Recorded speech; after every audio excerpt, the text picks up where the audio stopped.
जो संत सर्वज्ञ थे उनकी बताई हुई बात हम आपको बता रहे हैं। दो मित्र एक गांव से धन प्राप्ति के लिए बंबई गए, तो वहां होटल में बर्तन मांजने की सेवा की। धीरे धीरे अर्थ बढ़ा, धीरे धीरे वो ठलिया लगाने लगे, धीरे धीरे उनके फिर और धन बढ़े तो होटल खोल लिए। अब होटल ऐसा कि लाखों रुपया उनके रोज आने लगे। अब मित्र ने कहा कई वर्ष हो गए, गांव नहीं चले, चला जाए क्या, 2-4 दिन के लिए नौकरों के हाथ में समर्पित करके चले।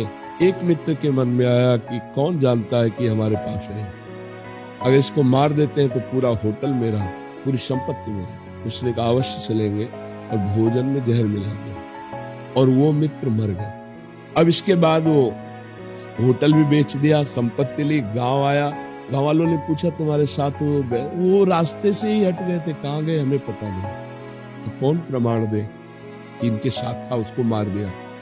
खेती खरीदी, बड़ा व्यापार किया।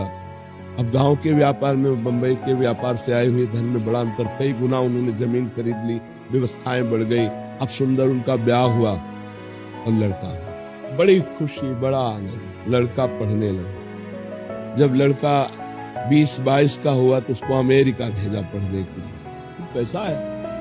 अब वहां बीमारी शुरू हुई, ऐसी बीमारी उसके अंदर हो गई, गंदी बीमारी, कि पैसे से पैसे यहाँ जाते रहे।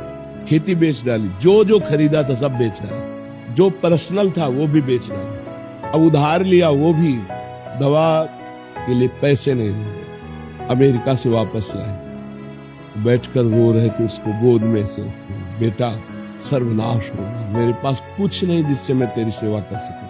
तो मुस्कुराया।